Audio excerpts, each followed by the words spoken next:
దగ్గరికి అయిపోయినట్టు. కొంచెం పసుపు కూడా వేసుకుని మూత పెట్టుకోవాలి, లేకపోతే స్టవ్ నిండా అయిపోతుంది పులుపు అంతా.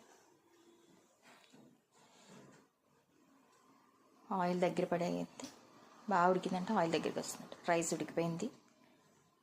మనం బేషన్లో వేసేసుకుని దాంట్లో కొంచెం కరివేపాకు, కొంచెం ఆయిల్ వేసుకుని తర్వాత మనం ముందుగా ఉడకబెట్టుకున్న ఈ చింతపండు పులుపుని కూడా దాంట్లో వేసుకుని కలుపుకొని, వేరుశనగ గుళ్ళు కూడా పక్కన పెట్టుకున్నాయి కూడా దాంట్లో వేసేసుకుని కలుపుకుంటే వేడివేడి కమ్మడి చింతపండు పులిహోర రెడీ అయిపోతుంది.